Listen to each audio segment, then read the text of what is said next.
Bear down, Bears fans. Welcome into another edition of the Chicago Bears podcast. Your boy Pat the Designer, joined by J Mack in the building. Bears Packers week. We all know how we get around this time. No matter what, it's time to lose our minds, ladies and gentlemen, because Wednesday is here. That means that we got to sit here and break down what we're going to see from this game. Also, what should the Bears' New Year's resolutions be heading into 2024? And the support in the locker room for Justin Fields, how much is that going to weigh on the decision to either keep him or move on heading into next season? All that and more in today's episode of the Chicago Bears podcast. Hit that like button, subscribe to the page, leave that 5-star review. Y'all know what to do. J Mack, what's good, my guy? Hey, what's going on, my man? Happy New Year. New show, new year, man. It's been fun, and let's make this year better than last year.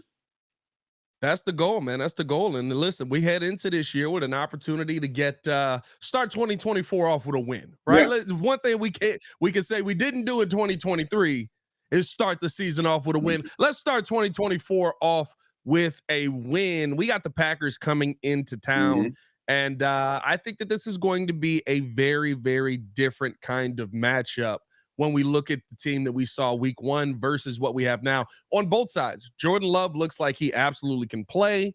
Matt LaFleur, I think, doesn't get enough credit as a play caller because he had Aaron Rodgers. Everybody was just like, well, Rodgers made him look great. Mm-hmm. I think Matt LaFleur is a pretty good play caller. But a Packers defense that, if we're being 100% honest, kind of dog water. They are not good on the other side of that defense. What are your thoughts heading into this Bears-Packers matchup? What do you feel like is going to be the biggest key to a Chicago Bears victory? Yeah, and we talk about, we're going to talk about New Year's resolutions. So, like you said, no bigger way to start the year off than getting a W against, you can't even say rivals because we've been talking about that. Has it really been a rivalry? Did you see Rodgers' comments on it? Like, this is our Super Bowl. Hey, he kind of pissed me off with that. Yeah, I mean, you got the same amount of Super Bowl appearances as Rex Grossman. Don't you forget it, Aaron. Yeah. Don't you forget exactly. Like, Justin Fields is 0-5 against the Packers, right? And you talk about New Year's resolutions, right? So you have an opportunity to go into Lambeau Field, get a W, but then you also have, an exciting, highly anticipated offseason to get into. We know what the situation is here in Chicago. Either you're fielding or you ain't. There's two sides of the coin. You got the Fields and you got the non-Fields. You got the Williams, the Mays, or whoever, the other quarterbacks, or whatever they should do. You know what I'm saying? So it's exciting. It's exciting times in Chicago because regardless of who's under center next year at quarterback for us, we still have the draft capital to put things in place to help make that quarterback be successful, whoever it is under center next year. So, yeah, and you talk about the keys to this game, and I went back and rewatched the first week. Like Flu said in this press conference, you look at the growth of this team from week one until now, and that's evident. Every team's going to grow. But in particular, you look at the growth of the rookies, right? And we talked about it, like Tyreek Stevenson, just named NFC Player of the Week today. Had two last week. I mean, he had tremendous growth. Javon Dexter shown tremendous growth over the past few games, especially. And those are two guys I say are going to be key components to this game because when you look at, I'll start with Javon Dexter first and foremost. This offense, despite how good Jordan Love's been playing, right, the fuel of this offense is Aaron Jones, okay? Aaron Jones is back off an injury. I think he's had over 100 yards the last two games, if I'm not mistaken. But they thrive off him. The better he is running the ball, it sets up everything else, right? They run outside zone a lot. It sets Jordan Love up to be able to take those shots down the field with that group of young receivers that he has. They rely on A.J. Dillon a little bit, but Aaron Jones is the guy. He's the guy you got to stop. And, I think Javon Dexter is going to be implemental in that. Obviously, Coach Flu's talked about Montez Sweat as well. Montez Sweat, we weren't able to get pressure the first game. I think we had one sack the first game. And you look at the effect that Montez Sweat has had on his entire team since he's put on that Bears uniform. The Packers haven't seen that yet. They haven't seen us have a pass rush like Montez Sweat or haven't seen a defensive line playing the way we've been playing this year.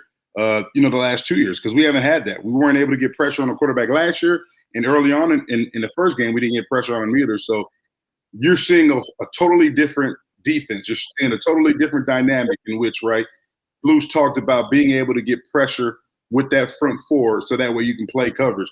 We know what type of coverage Flus wants to play. He wants to run that cover 2 scheme. But the Bears have been running a lot of single high safety, been playing a lot of man as well, bringing Jaquan Brisker down in the box because Montez Sweat and those guys were able to harass the quarterback. So this Green Bay offense is going to see a different dynamic in this defense. Defense that's getting takeaways at a high rate. So I'm really excited about the matchup. I'm really excited to see our secondary against their young receivers. Christian Watson may be coming back. Jaden Reed has been a tremendous rookie for him. He really played well against the Bears in week 1. He's been playing well for them. He's their leading receiver in terms of yards and receptions. So I think it's going to be a tremendous matchup. I'm excited, to go up there in Lambeau and see how this is going to play out. No, I think that how this Bears team is going to be able to defend the Green Bay Packers is going to be very interesting because I get it, right? Like, we don't like the Packers. We don't want the Packers to be good. We pray to God they don't have another franchise quarterback up there for the next 30 years. But at the end of the day, right, Matt LaFleur is getting a lot out of Jordan Love that we didn't think that he was going to get with an offensive line that, to me, I think they're the most penalized offensive line in the NFL. They're going to give you a lot of opportunities, but Jordan Love hasn't seen a ton of pressure in his face. You have to be able to get that pressure. You have to be able to get around his feet, force him to get off his spot, because I still look at Jordan Love as a guy who is, yes, can he play?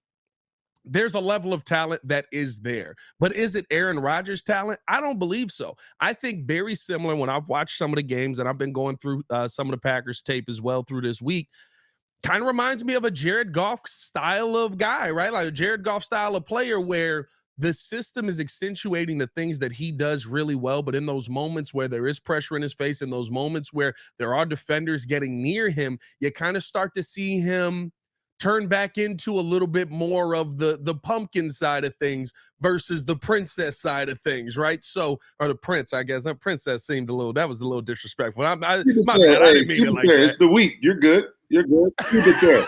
Keep it there. That was a little too disrespectful. I didn't right on his forehead. Bam. Keep it going, man. Hey, yo. Pause there, J Mack. But no, I just it's Packer week. It's Packer week. No pause. Let's go.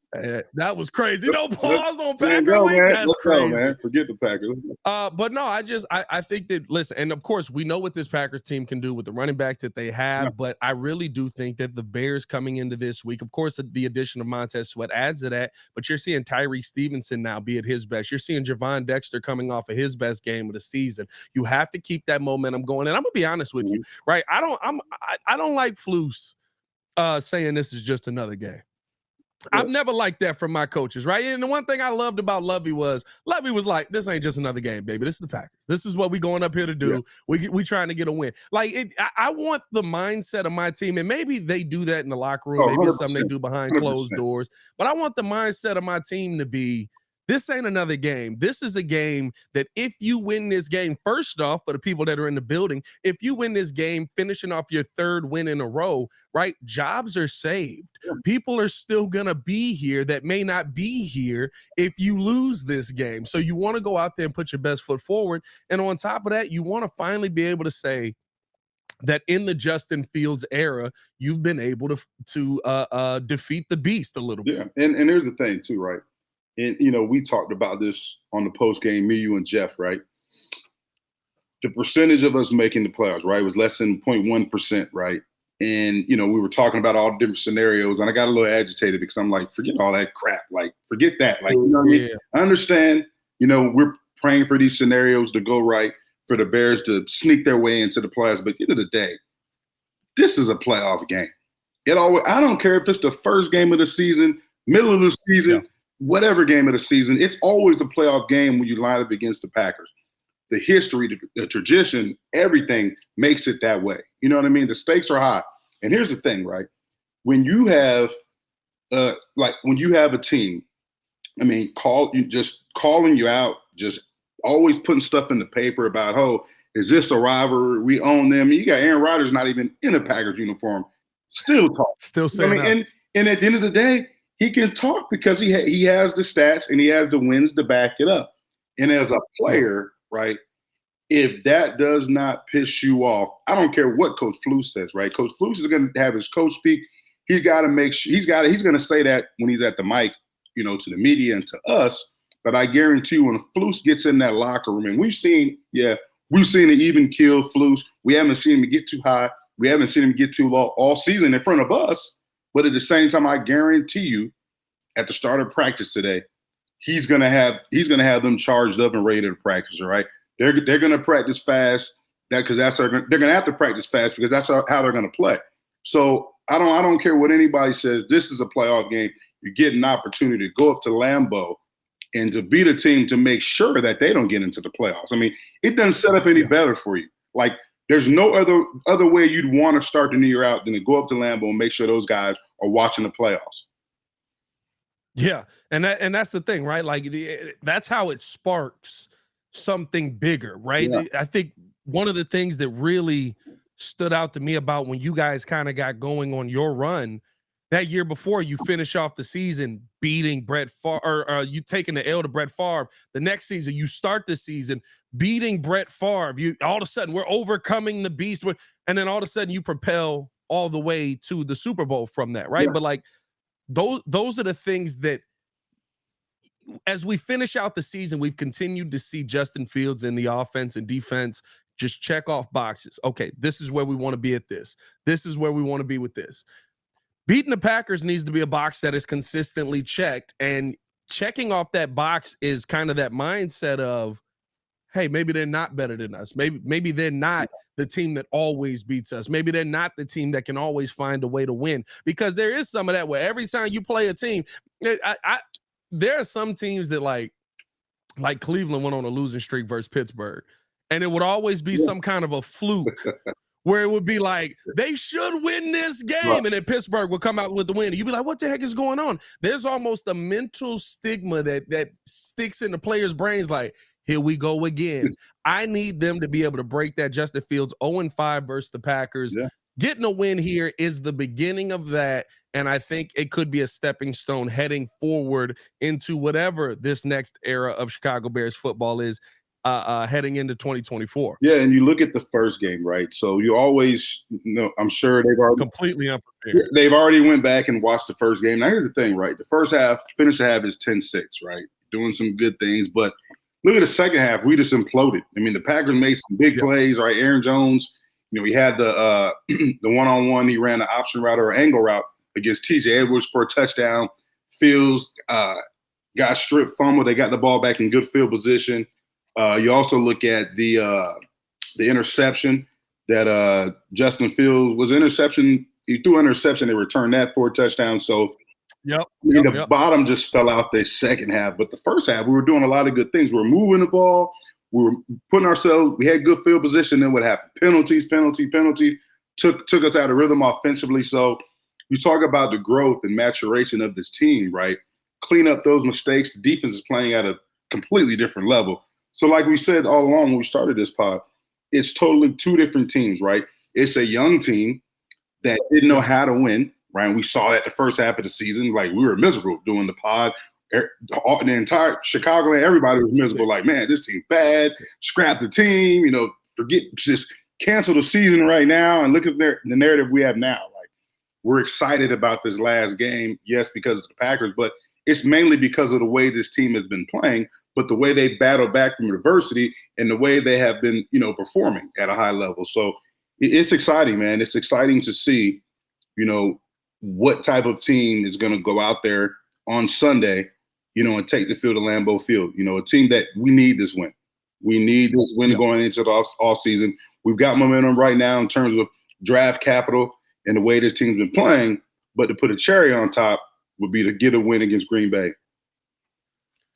Yeah, and I think, right, like when you head into this game, to me, it's about not just the main guys, right? It's got to be about the other guys stepping up very much like they did in that Atlanta game.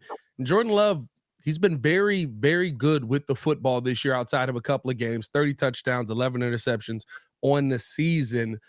Let me ask you this. Outside of guys named Fields, Sweat, or Moore, who has to have an impact for you this Sunday? Because I think that this is a This is one of the where we need all the dogs in order on this one. 100%. I'm gonna start. For all the dogs, as Drake said. Yeah, I mean, on the offensive side of the ball, I'll start first. Like for me, it's going to be a collection of guys, right? And I won't give the whole entire offense besides DJ because that's what it's going to take. But for me, it's I don't know the health of Darnell Mooney, but if he comes back, I think he's got to be that Robin to DJ Moore being Batman out there in our receiving core, because you look at it, it's just, last week we played a Falcons team, right? In which DJ Moore just went off. Okay. And we know that the Green Bay's defense hasn't been playing well, but they're going to play well against the Bears. They're going to get up for playing the Bears at home in Lambeau. And, I want DJ Moore to continue getting his targets, but here's an opportunity for Darnell Mooney, right? If he plays, I don't know. We haven't seen an injury report yet. We know he's in protocol. But here's the thing, right? This may be your last opportunity in the Bears uniform. You're performing for other teams as well, and you get an opportunity to go out on a high note, right? One, to enhance your status in terms of free agency if you get there, but you also get to go out and beat Green Bay. So I think that him, being that Robin to DJ Moore is going to be very necessary, because Justin can't just drop back and they've got a good relationship, but Justin just cannot drop back and throw to DJ. DJ Moore, right? And it's been working, but at the same time, Packers are going to do something to try to take it away. Atlanta was dumb because they tried to play man coverage against DJ. They didn't. That was crazy. Dumb as hell. Dumbest thing I've ever seen. That was crazy. It was like, we're going to play man and we're going to bring a safety over the top. It was shocking to see. And Green Bay is not going to do that. They're not going to do that. So, Darnell Mooney could be your last chance in the Bears uniform. Khalil Herbert is another guy. Like, the run game was pretty much non-existent. Game one, Fields led the team in rushing. And Fields, we want you to run the ball. We want you to be you. But at the same time, I need Khalil to step up like he's done the last two games. Put pressure on this defense. Don't put all the pressure on Justin. The better we run the ball, it's easier for Justin to get those explosive plays going downfield. You look at the last few games, right? We've been able to hit explosive plays downfield. Why? Because of the effective running of Khalil Herbert. You know what I'm saying? That's a direct correlation. When you have explosive plays in the pass game, it's because you have a successful run game. So those are the two guys who I'd say that I really want to see step up. And another guy, Braxton Jones, man. Braxton Jones. Protection is key. And it's not just Braxton, it's Cody, Braxton, the entire offensive line. Like Tevin had an awesome game last week. But, I need Braxton. You're going to be Rashawn Gary is going to be over there. We're going to need you to step up in protection. I need that offensive line to come off the ball, get off the bus, and have an attitude, man. Have an attitude, set that tone of physicality, and let's get it. Yeah, I think that when you look at some of the dogs that are out there, right, especially to me on the defensive side, like the names that I need to see step up on the defensive side, Dexter absolutely needs to be a name. Yet again, because I think here's the thing. You have an opportunity right now to solidify yourself where the Bears go into this offseason and say, well, maybe we don't need a 3 technique. Yeah. Maybe we do have that guy already on this team. Maybe we do have that guy that can dent the pocket and continue to create pressure. And he's done an excellent job at that over the last few weeks, honestly. The last 3 or 4 weeks, he's done a much better job. He's getting home now. But right, when you talk about that 3 technique, yes, you want to see the sack numbers, but really the goal of it is just that I need you to dent the pocket to get guys to Montez Sweat. I need you to force that quarterback to have to move around. And Javon Dexter's done a much better job of that. Need to continue to see that. On the flip side of it, I think that there's going to be a name that scares me that's really going to have a big game, and that's Eddie Jackson. I love Bojack. I think that he is a very key piece as a leader on this defense. But let's be real. This season ain't been good. He's been cooked in coverage almost every time. We've seen him have to play in coverage, right? Like when he actually needs to make a coverage play, it's not. Like if you remember, Romeo Doubs caught it was like a little short post route. I think it was on. I don't know exactly what the down the distance. I think it was 3rd and goal. 3rd and goal, if I'm not mistaken. Romeo Doubs had one on Eddie Jackson, and that's a great point too, Pat, because that's a guy who's, it may be his last game in the Bears uniform. You're trying to improve your status, your stock, to go to another team to get paid again in free agency. And, he's a guy that's got to step up. You're the leader of that secondary, so you lead by example, but also you lead by how you play. And he's got to play well. Another guy who, I like Dexter, but I think, Billings is another guy that's got to show up because, like I said before, this team runs through Aaron Jones and they run that outside zone. So outside zone, that offensive line is trying to get horizontal displacement. They want the linebackers to move. They want to be able to move and cover guys up and create natural lanes for that running back to make a cut and get up north and south. But at the same time, if your defensive line and the way to defeat outside zone is getting pressure, get penetration. So, we want Billings to be able to cause havoc, to cause disruption in that backfield. And that's what he's done. That's why he's here. That's why he got that extension. And he's been a dog doing that all year. But we need it, we need that, tuned up even more this week up there in Lambeau. So, a lot of key guys going to have opportunities to have big games and really going to determine the outcome of this game. Yeah, it's going to be real interesting to me, just the mindset that they come out with. Like this has to be, like you said about Bojack, this might be Bojack's last game. You talk about, Mooney, this might be Mooney's last game. Heck, you talk about Justin Fields, this might be Justin Fields' last game as a Chicago Bear. It's not what I hope, but the reality of the situation is the Bears have a million options that they can utilize here. You got to go out there and you got to give it everything you got. You have to play like it is the last game of the season, but you have to play like this is the last game you're ever going to be in a Bears jersey. How do you want to go out? What kind of tape do you want to put out there for these other teams? Because I think there's a lot of teams that are going to be interested in Mooney.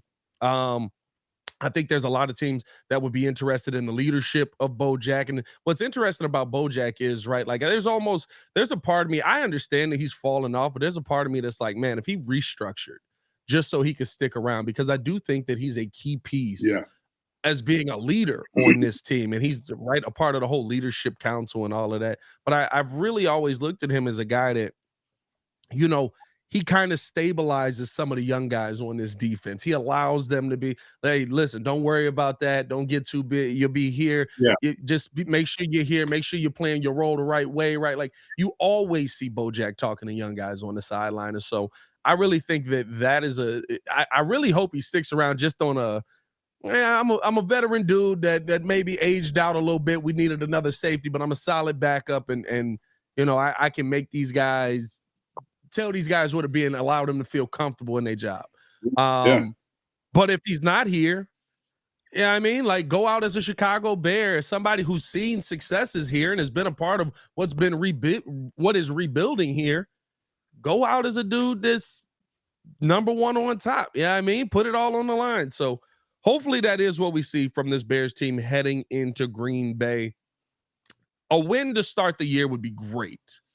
But what should the Chicago Bears New Year's resolution be for this season? Because, in my mind, right, you have to go into this offseason thinking next year is playoffs or bust. Yep. Next year is we need to be a 10 to 12 win team or we did not have a successful season. And I think the resolution needs to be win at all costs. Yeah, I think, and we talked about this, like it's a situation, right? You look at the offseason. Last year's offseason, we were excited because we have the number one pick, right? We were excited because we were terrible. We were terrible last year. You know what I'm saying? Like we didn't have the type of roster we have now. You know what I mean? We still have holes on the roster, but we had gaping holes on the roster last year. And this year it's an offseason where we have the number one pick. We have 2 first-round picks. We have a lot of draft capital. We have a lot of money, and we've already filled a lot of holes via the draft and free agency already. So the excitement, I feel like, is going to be at a whole new level in terms of a level that we haven't had here in Chicago in a long time. You know what I mean? And when I talk about this, I go on the defensive side of the ball, and I've talked about this over and over again, right? We have playmakers already on this roster at every level of this defense. Defensive line, You were able to get Sweat, Linebackers, you addressed that need last year in free agency. You got Edwards, you got Tremaine Edmonds playing awesome football, worth every penny. Hell, we got to deal with TJ Edwards, and he's a hometown guy. You know what I'm Hey, saying? So, listen, I told somebody the other man, day, come I was on. like, look at the Man, numbers. Edwards looking a lot like I'm Roquan. a huge Roquan fan, and I understand, and it hurt me to the core that they made that move, but at the same time, look what you got back. Look what you have now, and then on the back end, we can't. I mean, Jalen Johnson's playing well. Tariq Stevenson, we just got named Defensive Player of the Week. Terrell Smith. I mean, Jaquan Brisker's been sticking his nose, like, he's down in the box. He's playing some great football. Like, we didn't have that last year. Not to mention all the draft capital and money that we have and where we're positioned in the draft. Offensive side of the ball, we got a number one receiver. You know what I mean? You've got Cole Kmet coming into his own. He's extended. I mean, you've got the framework of a good offensive line. We still need some pieces there, but we have, some good guys on that group. Tevin Jenkins is playing well. You brought in Nate Davis. You got Darnell Wright. Still need a guard. Still need a center. Maybe, we need another tackle. But at the end of the day, like, the structure, the framework, what you have already is good. And you combine that with what you can get. Like, it doesn't get no better than that, man. Like, I'm telling you, it does get better, but I mean, where you're positioned, it can't get no better. And you talk about New Year's resolutions. I think, I think I want Justin to be here and I want to build around him. But as a Bears fan and an organization, I mean, you can't go wrong with either move, I don't think, because if you do draft a quarterback, well, then, hey, you're going to bring that quarterback in. He's going to be set up for success because of what you've already built around him. The infrastructure is set up to where he can be successful. The only way he won't be successful if he's not good and he ain't going to develop. You know what I'm saying? But there'll be no excuse for him not to be good because you'll have a defense, right? You have a run game.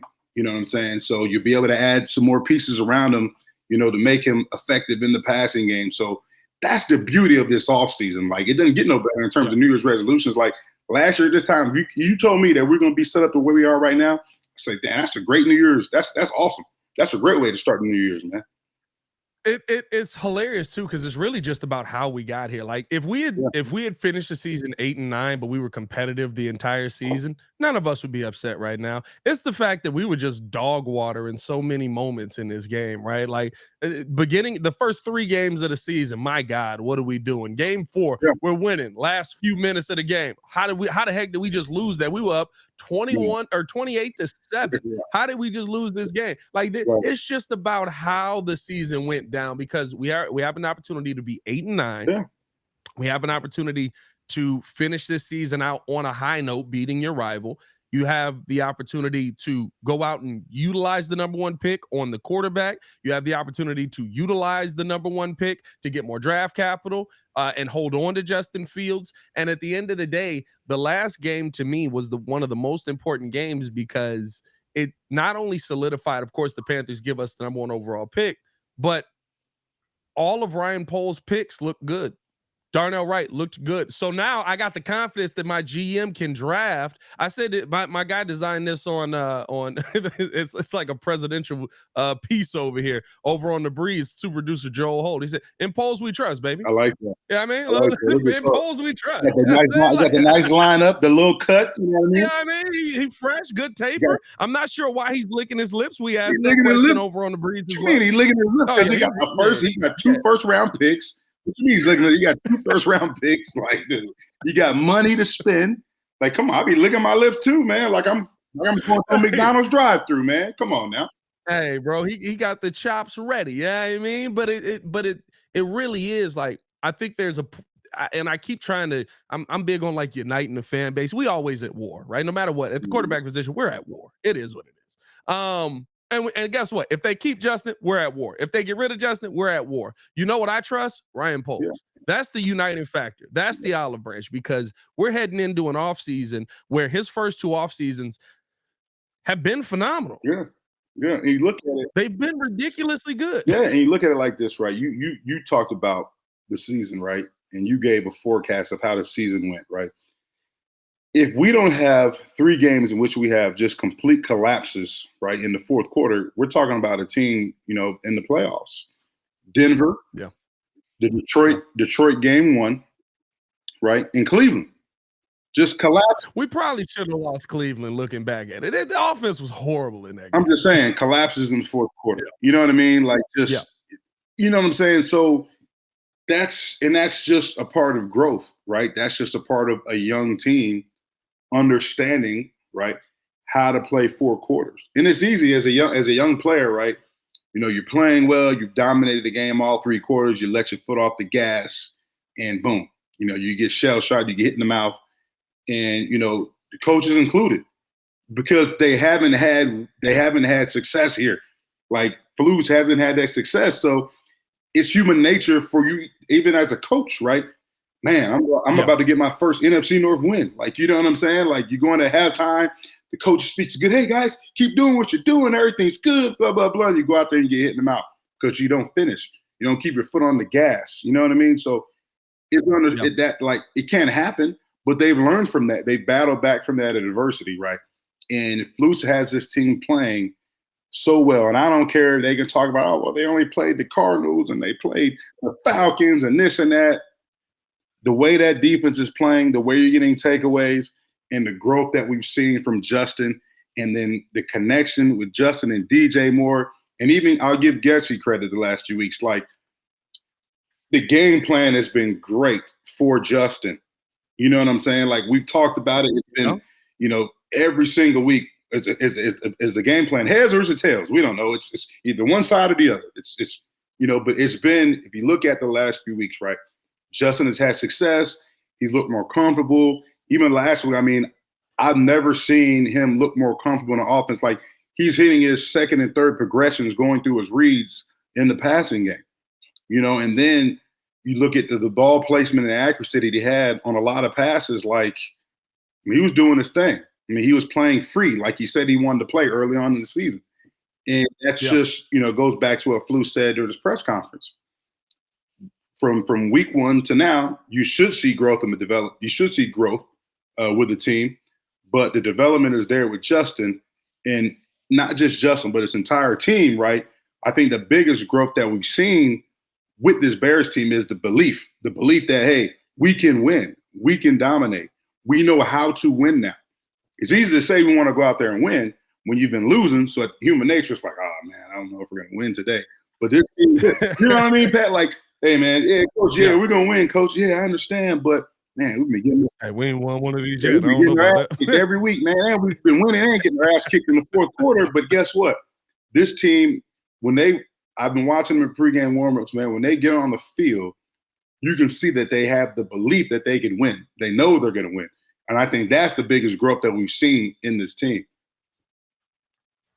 Yeah, and to me, right, I like the fact that these guys are still in this together. I like the fact that like, you just broke down all of that. I'm gonna be real, and let me ask you, how many teams have we seen fall apart because of that? How many teams have we seen fall apart because I don't believe in the coach? He done lost us 3 of these games. Yeah, I don't believe in what he's built. Like, there's got to be some. I get it. For me, am I confident in Flus as a head coach? I don't know if I'm there yet. Mm-hmm. Am I confident as Getsy as an offensive play caller? I'm definitely not there yet. Am I confident that Justin Fields can be a franchise quarterback? I feel like I'm more there, but I still got a bunch of questions over here that haven't been answered yet. So I got question marks all the way around. Usually in situations like that, that's when it's like, hey man, my career is the average length of my career is supposed to be like 4 years, bro. I'm trying to stick around and win some games in this mug. I'm not trying to be here. You'll usually hear things start to come out, and I think it really speaks to Justin Fields' leadership, dare I say Matt Eberflus's leadership, how he's kept this ship together and how he's kept these guys competing towards the same goal, still trying to go out there and be the best that they can every week. And are there times this season where I've been absolutely ready to pull my hair out because, you know, he's dropping Justin Jones back in coverage 2 weeks in a row? I don't care what nobody says. Yurko and not Yurko, Danny texted me, he was like, Yurko said that, you know, everybody has that in their system. And I was like, but ours gave up 14 points. I get it. Yeah, I mean, I get it. Everybody has that in their system. That don't mean you got to call it or don't call it right there. Yeah, I mean, are there those moments consistently? 110%. But I see a coach that still has his team fighting for a goal, whatever that goal may be. Whether it's just fighting to get better the next day, whether it's fighting to get to the point where, you know, you're finishing out the season strong, no matter what, they're still fighting. And I've seen when the team gives up. Matt Nagy didn't have his team fighting at the end of the season. We were finishing 8-8, and that team wasn't fighting. He had them fighting. You know, he had them fighting to get to the airport, fighting to get on vacation, fighting to get in the TSA line. Hey man, I told you, man, I got that pre-check. You got to get there early. I got pre-check. Fighting to get in the clear line. That's and listen, that only lasts so long, right? Like at a certain point, that's going to wear off if you're not winning games. But in a season like we've seen, I do give him credit for that. I also give Justin Fields credit for keeping his guys on track. Let me ask you this, because every time somebody in that locker room is asked about Justin Fields, they basically look at you crazy, like, why are you asking me, is he my quarterback or not? Like, why would I never not ride with him? Like, he's going to be amazing, and y'all are just too dumb to see it. They basically call us dumb every time somebody asks that question, pretty much. Like, DJ Moore he don't say it, but he get a look like. Yeah. Like, it's almost the Russell Westbrook when Buddy was like, did y'all win this game? Or did they win this game, or did y'all lose it? Yeah. Right? Like, that's how he looks at us. So, when you see that, and when you see how they've rallied around Justin with all the leadership things that he has going on, what happens to that locker room if they do move on from him? And it's a business decision. Yeah, Ryan Poles might. 100%. When you see guys, right, showing the support for Justin time and time again, every interview, somebody asks them that question, you know, and that's just signs and evidence of a tight-knit locker room. You know what I mean? Like we talked about chemistry early on in this season. That's something that I even questioned with this locker room. I wasn't in the locker room, but I said, hey, I wonder who the leaders are, who's the alphas, who's this. And, you know, when you have that support for your quarterback, right? You know, they're supporting their brother. It just shows the chemistry that they have. They want their guy back. Even the fans were chanting the last game. We want Fields and all that stuff, right? But at the end of the day, I think despite what the guys want in a locker room, you know, the guys upstairs, the guys in front office is the guys upstairs. They're going to make the best decision they feel is best for this team. So if that decision doesn't involve Justin Fields, right, they're not going to take into account, hey, DJ Moore loves Justin Fields. DJ Moore is on a contract. He's going to be here. He's going to play with whoever we put on the quarterback. So, you know, I think they can show their support. Will it have a factor in you know, the decisions that's going to be made? Yeah, but it ain't going to be the deciding factor. You know, Poles would be like, hey, I know DJ Moore loves Justin Fields, but hey, you know what? We're going to draft such and such. We're going to draft this guy. And you're going to have to learn to love, and you're going to have to learn to grow and love this guy, the new quarterback. You know what I mean? And at the end of the day, hey, if I'm a receiver and this ain't no shot at, you know, DJ and Justin, I love both of them guys. I think they're great players. They got great chemistry. Hey, but if I'm a receiver and a new quarterback comes in, and, you know, I go out there and have another career high in receptions, touchdowns, and yards, I'm going to love that quarterback too. Yeah. You know, because he's coming in, he's producing, you know, and he's helping me produce. That's going to help me get to another contract. So it's tough, man. And I've been a part of a similar situation, but we didn't lose a guy. Well, actually, yeah, we did.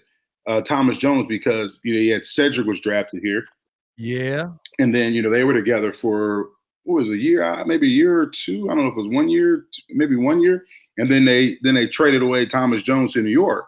And, you know, we all had ties to Thomas in the locker room. So when there was speculation that, hey, the Bears, we may be drafting a running back at number 4, we had the fourth pick in the first round.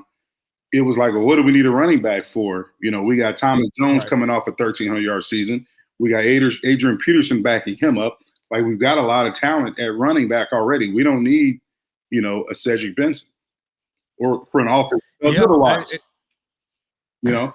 Yeah, and that's the tough part about it, right? Like, it is, and I think the difference is, right, like, Ced just never hit here, right? It never really clicked for him here. He hit more in Cincinnati than he did here in Chicago. If you guys had Ced behind that line and Ced was a 1,500-yard receiver every year, right? Like, nobody would have been like, man, like, you still would have had love for T. Jones, but it wouldn't have been like, I don't know why they did this. But when you look at the numbers and you're like, well, yeah, he had 686 yards, I think, 1 year, and like 3 touchdowns. It's like, Y'all got rid of a running back that ran us to the Super Bowl pretty much for a dude that's struggling to get 1,000 yards. Like that. Yeah. So I think the difference is, and I've said this too, right? The reason why now, if you're going to make this decision now, is the best time to make the business decision, even though I don't agree with the business decision. I would rather keep Justin Fields, is because this is not a situation that Justin came into. This is not the situation that Mitch came into. This is not a young quarterback coming into a team that is god awful. Right. This is a young quarterback coming into a team that would have a top 5 defense, a top offensive line in the game. You would hope you keep adding to that, adding a center at least, please.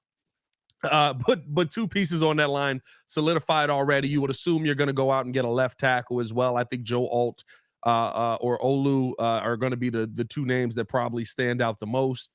And you're going to add some offensive weapons to this team. That young guy's coming into an offense that is, most of those guys are in year 3 of it. Justin Fields came into an offense where a good chunk of those guys were in year 1, like trying to figure it out, trying to, okay, where the heck am I supposed to go? You come with a running game that's already established. Like, this would be the time for you to make that decision, because guess what? That's what the Jalen Hurts came into. That's what Patrick Mahomes comes into. That's what like name the quarterbacks that Dak Prescott came into, right? Situations that were built for somebody else. For whatever reason it was, they end up moving off of that person. And now you get to come into that situation. In your first year as a quarterback, you're like, oh man, I got offensive line that blocks for me. Oh, I got a running game. I got DJ Moore. What's DJ Moore doing over there? Let's get the football to him, right? Like, it just makes your life easier. And I think that it would be an easier transition if they did do it.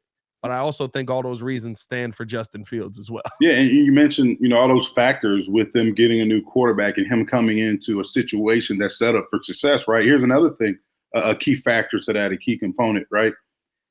Is he going to be coming into a new scheme, a new system, right? To where everybody's going to have to learn and grow into that scheme with the new quarterback. You know what I'm saying? So we don't know, if the coordinator will be back, if Getsy will be back, or if not, they're going to go out there and find, an offensive coordinator. Or would they find, if they do make a change and they're going to draft a quarterback, would they find they go out there and find that coordinator before they draft the quarterback? So that way that coordinator can have some input and saying, hey, you know what?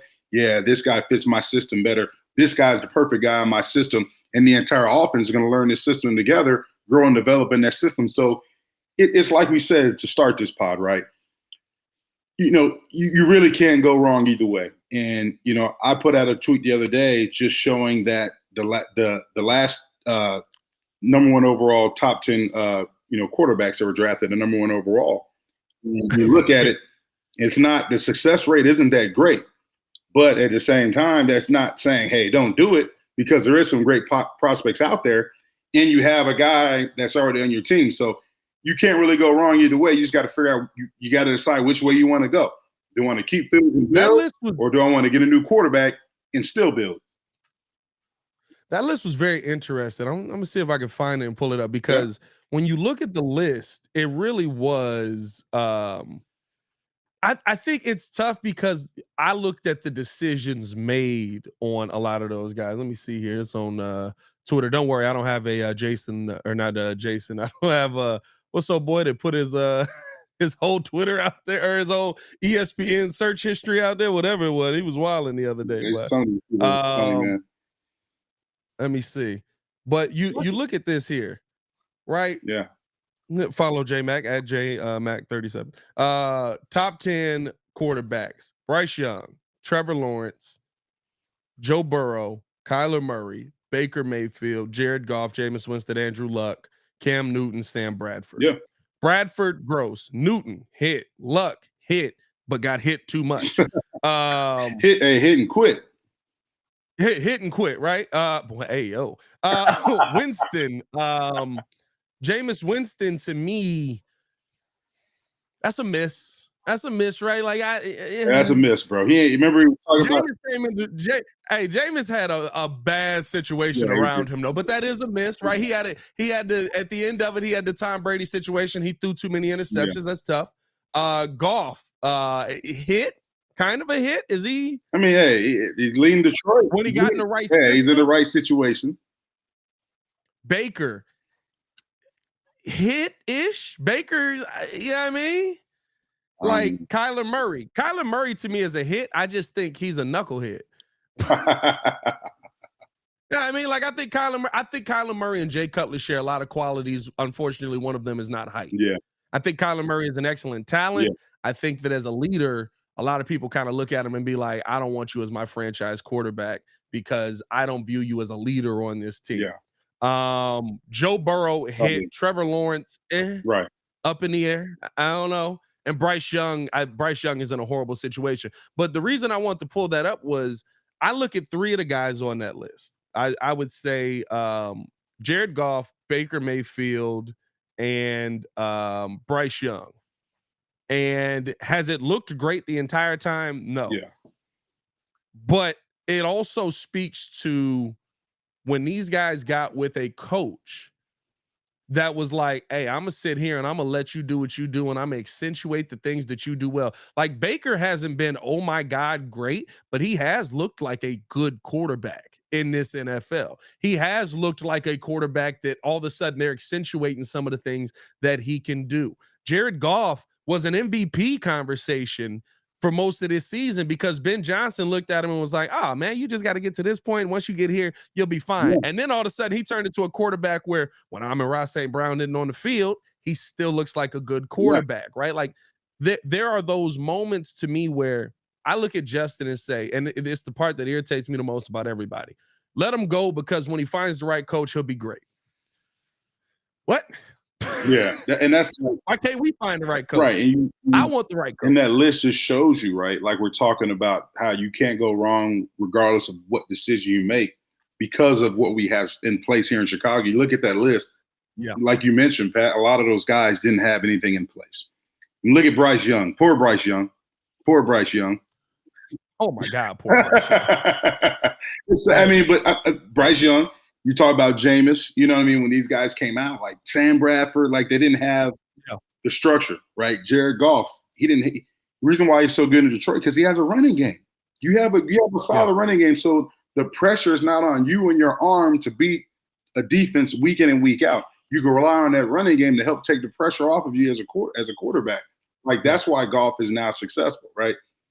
So I say all that to say this: whatever you do, you're going to be set up here for success in Chicago. So it's just a matter of, what do you want to do? You want to keep Fields and build, right? Because Fields he has the potential to be great. You want to keep, you want to build around him and continue to aid in his development, or you want to bring a young quarterback in. You still have the draft capital and money to build around him and start over and, and build and mold and build him into a franchise quarterback. Just a matter of what your preference is, really. Because at the end of the day, if you look at the Bears as an organization, I mean, this is the best setup we've had in a long time. Yeah, it's the best because, again, I've said this multiple times, but not having your back up against the wall makes things so much different. Right? Why did Ryan Pace take Justin Fields? He took Justin Fields because he screwed up Mitch Trubisky. He took Justin Fields because I had messed up so bad on this pick. I got to take a quarterback with this pick, right? And you traded draft capital to go get Justin. You had to trade with the Giants to go get Justin Fields. So, like, he had to fix the mistake that he had made because the mistake he had made was such an egregious mistake. We haven't really seen that with Ryan Poles through 2 seasons. The mistake he made is Chase Claypool. Biggest mistake he's got on his list right now. And the Chase Claypool curse seemed pretty real. I'm not going to lie. I'm just saying the Dolphins are 4-4 since adding Chase Claypool. They were 7-1 without. I'm not saying, but I'm just saying it's concerning. But I really look at how Ryan Poles has attacked everything, every deal that he's made, every contract he's signed, it doesn't feel like Nate Davis has had a pretty up and down year, but I also think Nate Davis has gone through some things that may mess your year up, right? Mm-hmm. So Bears PR, work on that. But like with Nate Davis, it's like, man, he has not looked good. I don't know what the Bears are going to do. Oh, the dead cap hit ain't that bad though. Actually, when you look at it, he's only making 11 million going into next year. Maybe if the Bears did find a right guard in the draft that they actually were able to develop and somebody you could build up, you can like I see an out if we need to take that out. Yeah. I look at the contract that they signed with Andrew Billings, big bill coming through the middle, love it, boom, killing people, forcing pressure, but there's an out. DeMarcus Walker, there's an out. There's always an option with the guys that they sign. And I think that when you look at that, you see just the genius that he is. And it's why people trust Ryan Poles so much, because even in some of the bad decisions he's made, they haven't crumpled you. They haven't destroyed everything you're trying to build because there's so many different options. And he gave himself an out with a quarterback in Justin Fields where, yeah, I hope Justin Fields develops into a franchise quarterback here, but if he doesn't, I can go get one. Yeah. So it's, and like we talked about, like this, like they've already started working through scenarios. They've been working through scenarios before the season on what the landscape may be, what may happen. They're still working on scenarios, and they'll work on scenarios all the way up until the night before the draft. That morning of the draft, there'll be different scenarios. You know what I mean? So it's like you said, hey, it's Ryan Poles. You got to trust the scouts. More importantly, the college scouts are the most important guys in this whole equation because they're the guys doing the homework on all these quarterbacks in the draft. Not just. I mean, there's so many good quarterbacks that have a lot of talent that's coming out this year. We keep talking about Caleb Williams, but hey, there's still Drake May, and you just saw Michael Penix put on a good performance over the weekend. Yeah. So there's a lot of quarterback talent, and you just got to find the one that you feel is the best fit and the one that you feel could develop into that franchise quarterback if you don't think Justin Fields is your guy. Yeah. No, and again, it's the if. There's so many options. Again, like quarterback, wide receiver. Now, I'm not gonna lie. We need to find. I don't know who's scouting the wide receivers. We got to work on that. Ryan, if there's any advice I give, right? Like last time I gave him advice, I told him trade for Chase Claypool. He did it the next day. So I don't know if I want to keep giving Ryan advice. That's on you, man. Hey, that's on you. That's on me. That's on me. That's my bad. I thought that it was a bad situation. I didn't realize Mike Tomlin was that guy. That's my bad. Yeah. But no, like if I could give any advice, man, let's see about swapping out who's scouting the wide receivers out here. Yeah. Because you looked at Tyler Scott and Romeo Doubs and you picked Tyler Scott. I'm just saying I like Tyler. Yeah, I do. I love Romeo Doubs. Yeah. And Tyler hasn't played receiver for a long time either. So he's still like a project developmental guy. Like, man, come on, Tyler, get both feet in bounds, son. Hey, and that was the moment. Like when I saw that, I was like, yeah, you could tell he ain't played wide receiver that long. Yeah.